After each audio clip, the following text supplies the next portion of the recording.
Hi hello everyone. Welcome back to ధృతి diaries.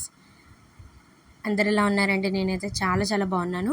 మీ అందరికీ తెలిసిన విషయం కదండి, మన ఛానల్లో నేనైతే దేవీ నవరాత్రుల గురించి అయితే వీడియోస్ అయితే అప్లోడ్ చేస్తున్నానండి. మంచి మంచి వీడియోస్, ఆసక్తికరమైన వీడియోస్ కూడా, యూస్ఫుల్ వీడియోస్. నేనైతే ప్రీవియస్ వీడియోస్లో దుర్గామాతకి మహిషాసుర మర్దిని అని పేరు ఎలా వచ్చింది, అలాగే దసరా పండుగను ఎందుకు జరుపుకుంటాము, ఇంకా దేవి నవరాత్రుల్లో 10 రోజులు దేవీమాతకు సంబంధించిన అలంకారాలు, ఏ రోజు ఏ రంగు చీరతో అలంకరిస్తారు, ఆ రోజు పెట్టవలసిన నైవేద్యం, చదవలసిన స్తోత్రాలు, చేయవలసిన దానాలు, ఇవన్నీ నేనైతే మన ఛానల్ అప్లోడ్ చేశానండి. ఒకసారి చెక్ చేయండి. కొత్తగా చూసే వాళ్ళైతే కంపల్సరీగా సబ్స్క్రైబ్ చేసుకోండి. ఇక మనము దేవీ నవరాత్రులు ఎప్పటి నుంచి ప్రారంభమవుతున్నాయో మీ అందరికీ తెలుసు కదండి. 2024 అక్టోబర్ 3 గురువారం పాడ్యమి నుండి 2024 అక్టోబర్ 12 శుక్రవారం నవమి వరకు అయితే దేవి నవరాత్రులు అయితే ముగుస్తున్నాయండి. ఇక దశమి రోజు విజయదశమిగా మనం దసరా పండుగని జరుపుకుంటామన్నమాట. ఇక నేను ఇప్పుడు మీకు ఈ వీడియోలో ఆ దేవి నవరాత్రుల్లో భాగంగానే ఒక్కొక్క రోజు దుర్గామాతను ఒక్కొక్క అలంకారంలో మనం పూజిస్తామండి, పూజలు నిర్వహిస్తాం కూడా. అలాగే ఒక్కో రోజు దేవీమాతకు పెట్టవలసిన నైవేద్యాలు తయారీ వీడియోని చాలా సులువైన పద్ధతిలో ఫస్ట్ టైం చూసేవాళ్ళు కూడా నేర్చుకునే విధంగా నేనైతే ఈ వీడియోలో మీకు అప్లోడ్ చేస్తున్నానండి. మనం ఇప్పుడు ముందుగా మనము దేవి నవరాత్రుల్లో భాగంగా ఆ దేవి మాతకి నేనైతే 10 రకాల నైవేద్యాలు అయితే మీకు చేసి చూపిస్తున్నానండి. మీరు మాత్రం ఒక్కరోజు ఒక్కొక్క అలంకరణ చేసి ఒక్కొక్క నైవేద్యాన్ని సమర్పించవచ్చు అన్నమాట.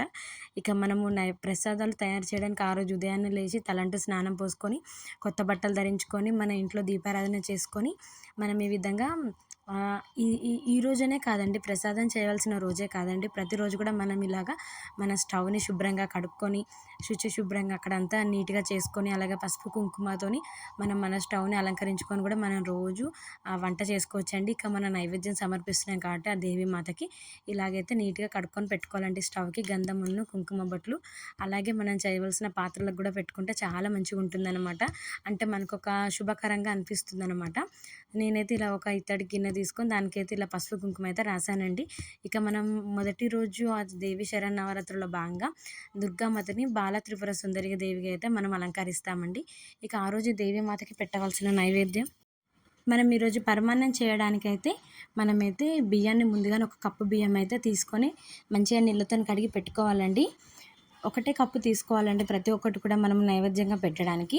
అలాగే ఒక కప్పు బియ్యాన్ని మనం ఇలాగా ముందుగానే రాసి పెట్టుకున్నాం కదండి ఇత్తడి గిన్నెకు పసుపు కుంకుమ, అందులో మనం వేసి ఫస్ట్ అందులో పాలు పోయాలన్నమాట. ఒక కప్పుకి ఒక కప్పు పాలు పోయాలన్నమాట. పోసి మనం స్టవ్ మీద పెట్టుకోవాలన్నమాట. పెట్టుకొని బాగా ఉడికించుకోవాలండి బియ్యాన్ని అయితే.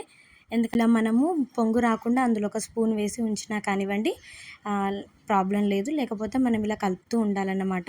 మంచిగా చిక్కటి పాలు పోసి మనం ఓన్లీ నెయ్యి మాత్రమే మనం ఉపయోగించాలండి నైవేద్యాలు సమర్పించేటప్పుడు.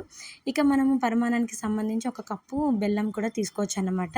ఫ్రెష్ బెల్లాన్ని తీసుకొని దాన్ని చిన్న చిన్నగా ముక్కలుగా చేసుకొని, ఇలా మన అన్నం ఉడికిన తర్వాత పాలు అన్నం మంచిగా ఉడికిన తర్వాత టేస్ట్ కోసము, స్మెల్ కోసము యాలకుల పౌడరు, అలాగే ముందుగానే మనము వేయించి పెట్టుకున్న జీడిపప్పు వేసుకోవాలండి. ఇలా వేసుకొని మంచిగా కలుపుకోవాలన్నమాట. కలుపుకొని మనము స్టవ్ దించేసుకోవచ్చండి.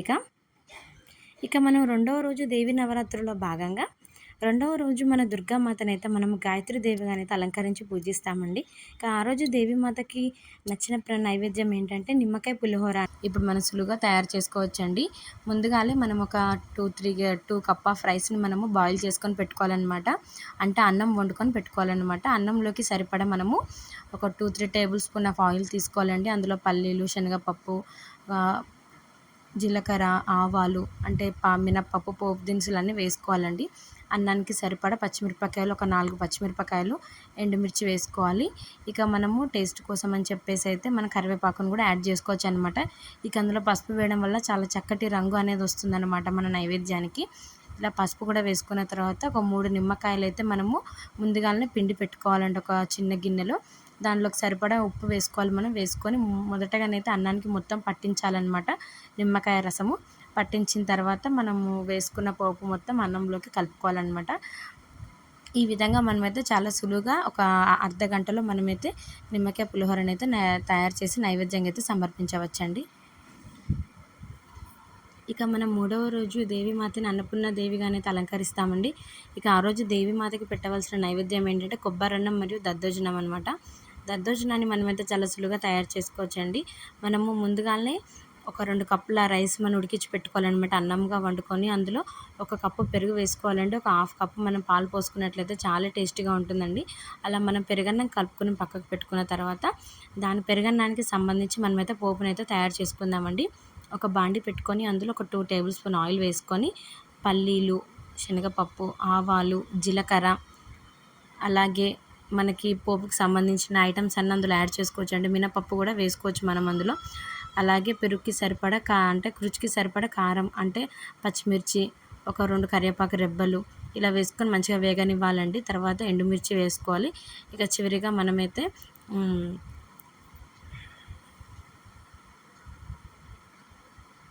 ఇంగువ కూడా వేసుకొని మనమైతే పోపుని ఇలా బాగా వేగిన తర్వాత మనం కలిపి పెట్టుకున్న పెరుగన్నంలోకి అయితే కలుపుకోవాలండి. కలుపుకొని చాలా చక్కగా కలుపుకోవాలన్నమాట. పోపు అంతా పెరుగన్నానికి పట్టేలాగా కలపాలన్నమాట.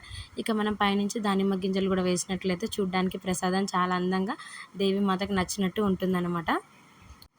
నెక్స్ట్ వచ్చేసి అయితే గారెలండి. ఆ దేవీమాతకి గారెలు అంటే కూడా చాలా ఇష్టం అనమాట. మనం ఇక గారెలు చేయడానికంటే వడలుగా కూడా మనం చేసుకోవచ్చు అనమాట. ఒక కప్ ఆఫ్ మినపప్పునైతే మనం ముందుగాల ఒక 1-2 అవర్స్ ముందైతే నానబెట్టుకోవాలండి. పెట్టుకున్న తర్వాత మనము మెత్తగా గ్రైండ్ చేసుకోవాలన్నమాట. అంటే మన ఇడ్లీ పిండి పట్టుకుంటాం కదండి, అలాగా గ్రైండ్ చేసుకున్న దాంట్లోకి ఒక 2 అల్లం ముక్కలు చిన్నగా తరుక్కొని వేసుకోవాలండి. తరిగిన అల్లం ముక్కలు వేసిన తర్వాత సరిపడా ఉప్పు వేసుకొని బాగా కలుపుకోవాలన్నమాట. నేను చూపించే విధంగా బ్యాటర్ అయితే ఉన్నట్లయితే చాలా చక్కగా వస్తుందండి. ఫస్ట్ టైం చేసే వాళ్ళకి కూడా ఒకసారి చెక్ చేసుకోండి. అది ఇక మన అరిటాకు కానీ లేకపోతే పాలిథిన్ కవర్ కానీ ఒక క్లాత్ కానీ తీసుకొని, ఒక కాటన్ క్లాత్ కానీ తీసుకొని నీళ్ళు మధ్య మధ్యలో తుడుచుకుంటూ నీళ్ళతోని ఇలా మనం ఒక ముద్దగా తీసుకొని వెడల్పుగా అనుకోవాలన్నమాట. వడ షేప్లో అనుకొని మధ్యలో ఒక రంధ్రం కనుక చేసినట్లయితే మసలే నూనెలో వేయాలన్నమాట. ఎప్పుడైనా నూనె కాగిన తర్వాతనే వేయాలండి. కాగకముందు వేస్తే గారెలు అనేవి సరిగ్గా రావన్నమాట. ఇలా పొంగినట్టు వచ్చి మంచిగా ఉంటాయన్నమాట వడలు కూడా. ఇలా దేవీమాతకి గారెలు కూడా చాలా చక్కగా చేసి పెట్టవచ్చు అనమాట. నేను చూపించిన విధంగా చేసినట్లయితే ఇలా చాలా చక్కగా రౌండ్గా వస్తాయన్నమాట గారెలు. ఒకసారి ఇలా కూడా ట్రై చేసి చూడండి. ఈ విధంగా మనం గారెలు కూడా దేవీమాతకి నైవేద్యంగా సమర్పించవచ్చండి. ఇక నెక్స్ట్ వచ్చేసి 4వ రోజు అలంకరణలో శ్రీ లలిత త్రిపుర సుందరి దేవికి సంబంధించిన చక్కెర పొంగలి మరియు పరమాన్నాన్ని మనం ఇప్పుడు ఎలా తయారు చేసుకోవాలో చూద్దామండి.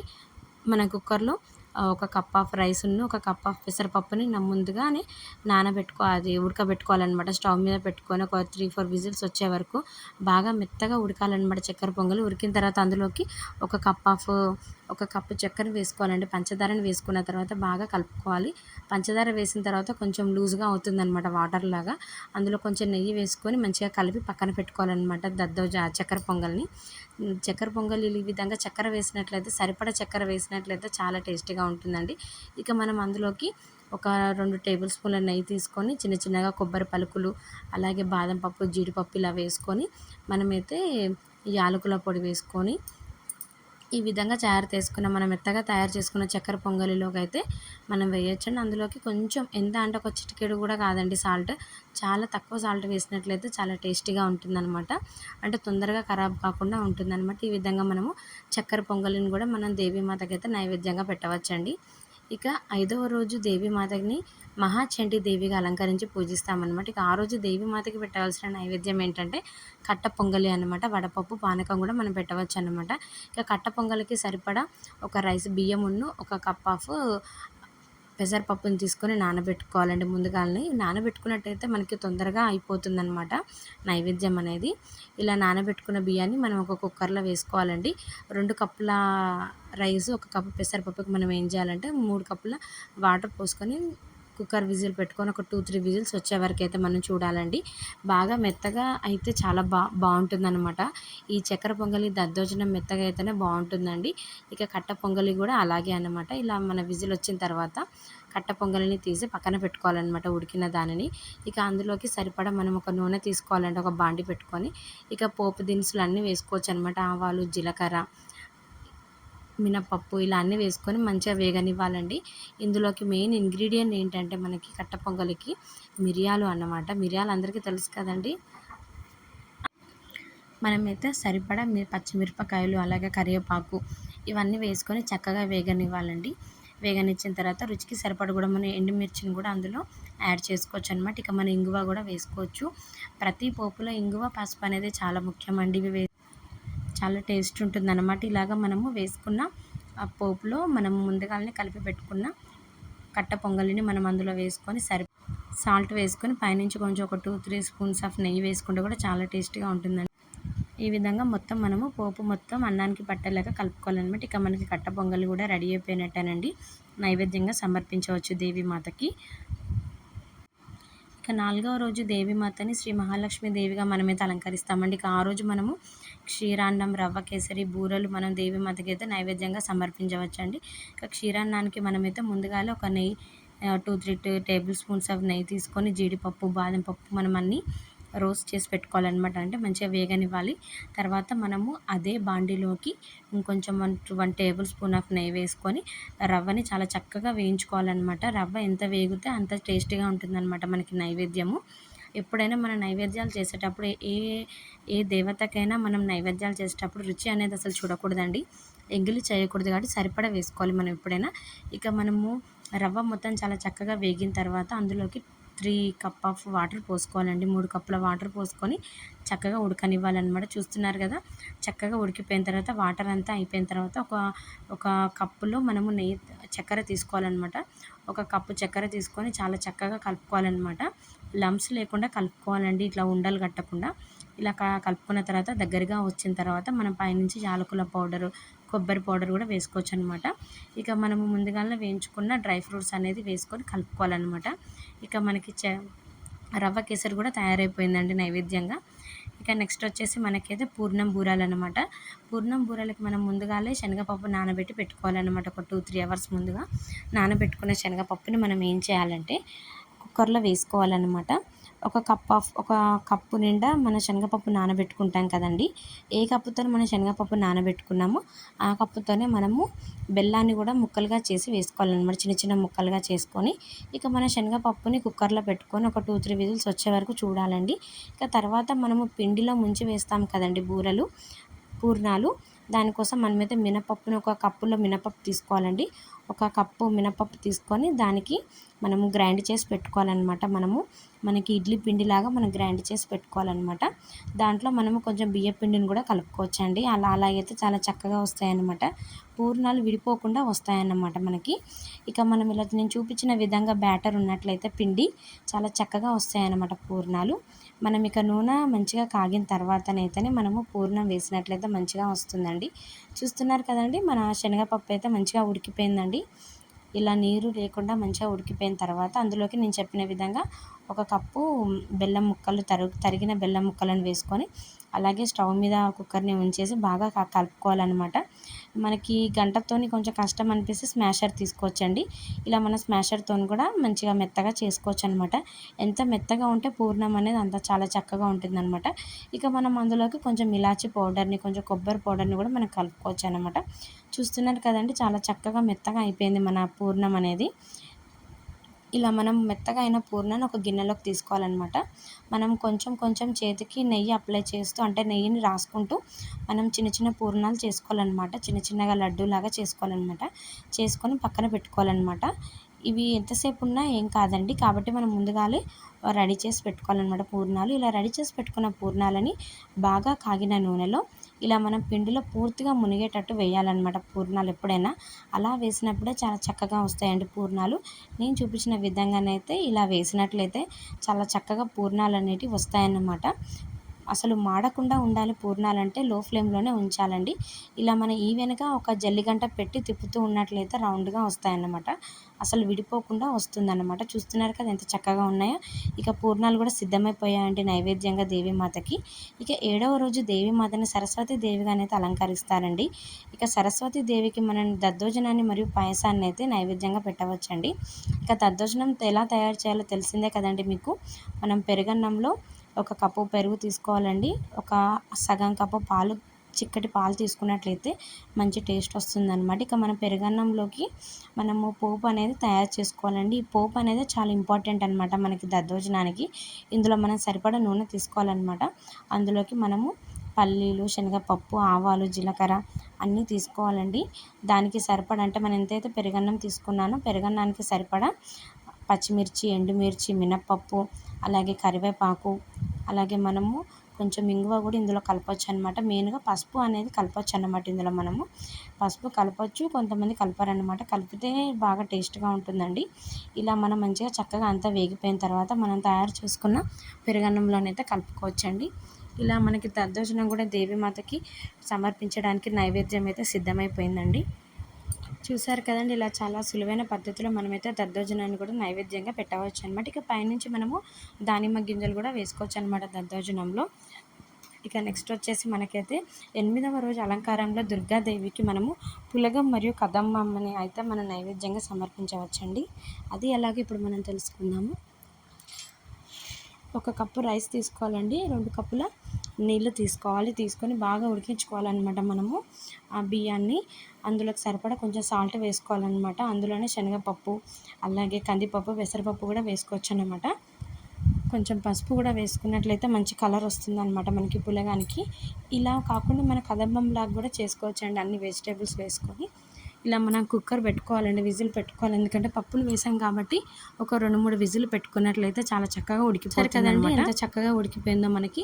మనము ఇలా కూడా పులగం అనేది చేసుకోవచ్చు అనమాట. కాకపోతే మనం స్మాష్ చేసుకున్నట్లయితే ఇంకా చాలా చక్కగా ఉంటుందన్నమాట. ఇక పులగం కూడా మనకి సిద్ధమైపోయిందండి. ఇక నెక్స్ట్ వచ్చేసి మనకి 9వ రోజు అలంకారంలో దుర్గాదేవిని మహిషాసుర మర్దినిగానైతే మనమైతే దుర్గామాతని అలంకరించి పూజిస్తామండి. ఇక ఆ రోజు మహిషాసుర మర్దికి చింతపండు పులిహోర అంటే నైవేద్యంగా పెట్టవచ్చండి మనము. ఇక చింతపండు పులిహోరానికి సరిపడా 2 కప్పుల రైస్, అలాగే 3.5 కప్పుల బియ్యాన్ని మనం తీసుకోవాలండి.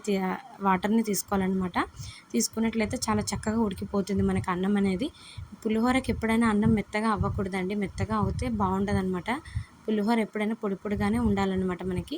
అందుకని అన్నం మరీ ముద్ద కాకుండా 2 కప్పుల రైస్కి మనము 3.5 కప్పుల నీళ్ళు అనేది తీసుకోవాలన్నమాట. ఇక మనకి 3 విజిల్లు పెట్టుకుంటే అన్నం అనేది చాలా చక్కగా ఉడికిపోతుందన్నమాట, పూలుగా ఉడుకుతుందన్నమాట. ఇక మనం స్టవ్ దించేసుకోవాలండి. ఇక మనం పోపులో అన్నానికి సరిపడా నూనె వేసుకోవాలండి. 2 టేబుల్ స్పూన్ల ఆయిల్ వేసుకోవాలండి. అందులోకి మనకి పల్లీలు అంటే సరిపడా పల్లీలు వేసుకోవాలి. ఒక 3 స్పూన్ల పల్లీలు వేసుకుంటే సరిపోతుందండి. అలాగే 2 స్పూన్ల శనగపప్పు, 2 స్పూన్ల మినపప్పు, ఆవాలు, జీలకర్ర ఇలా చాలా చక్కగా వేగనివ్వాలన్నమాట. పోపు అనేది ఎంత చక్కగా వేగితే అంత టేస్ట్ వస్తుందన్నమాట మనకి. ఇక అందులోకి మనము సన్నగా తరుక్కున్న పచ్చిమిరపకాయలు, ఎండుమిరపకాయలు, అలాగే కరివేపాకు, ఒక స్పూన్ ఆఫ్ పసుపు కూడా వేసుకోవాలండి. పసుపు వేస్తే కూడా చాలా చక్కగా ఉంటుంది పులిహోరకి.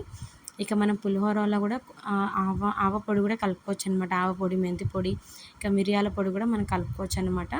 అలాగే ఇంగువ కూడా వేసుకోవాలండి పోపులో, మంచిగా ఉంటుంది స్మెల్ కూడా, మనకి ఆరోగ్యానికి కూడా చాలా మంచిది అనమాట ఇంగువ అనేది. ఇక చూసారు కదండి అన్నం ఎంత చక్కగా ఉడికిపోయిందో, పూలుగా వచ్చేసింది అనమాట.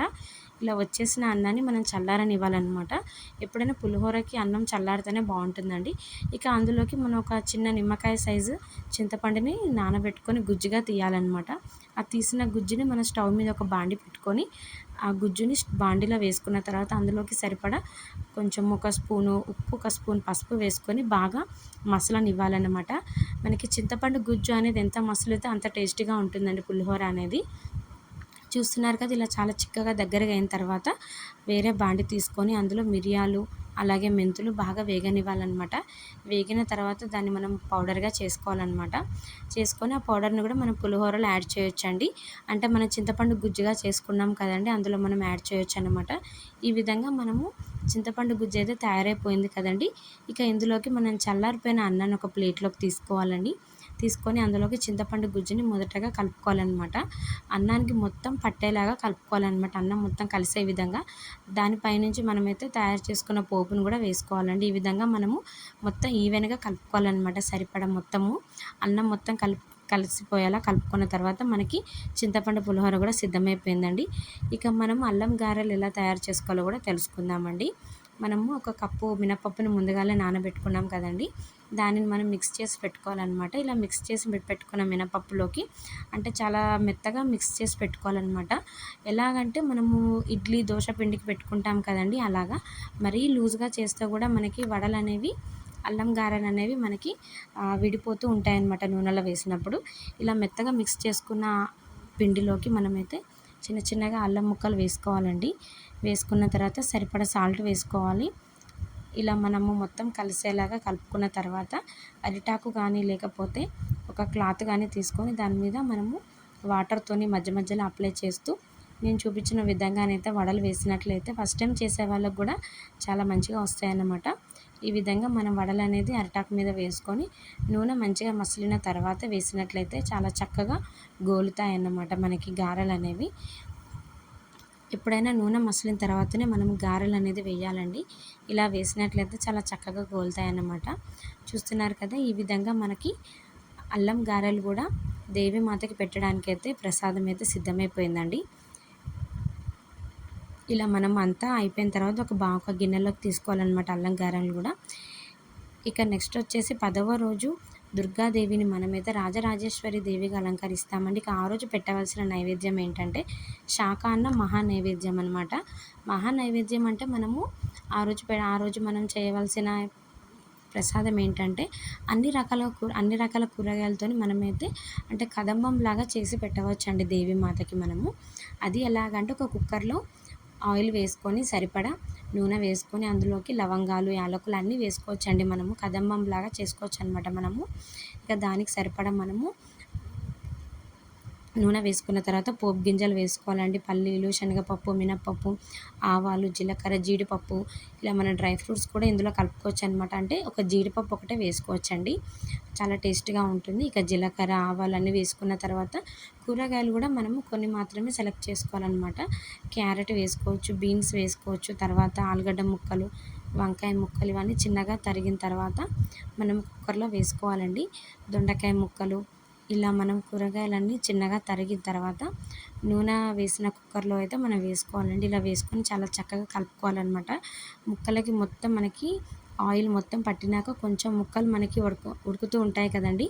అప్పుడు మనము ఒక 2 కప్పుల బియ్యాన్ని తీసుకొని బియ్యాన్ని కూడా కుక్కర్లో వేసి మంచిగా వేగనివ్వాలన్నమాట.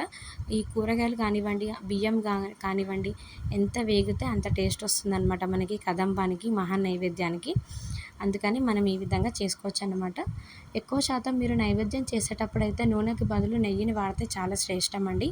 మనం ఈ విధంగా నైవేద్యాలు కూడా చాలా చక్కగా నిష్టగా నియమాలతోని మనమైతే దేవీమాతకి చేసి సమర్పించినట్లయితే మనం కోరుకున్న కోరిక కూడా నెరవేరుతుందండి.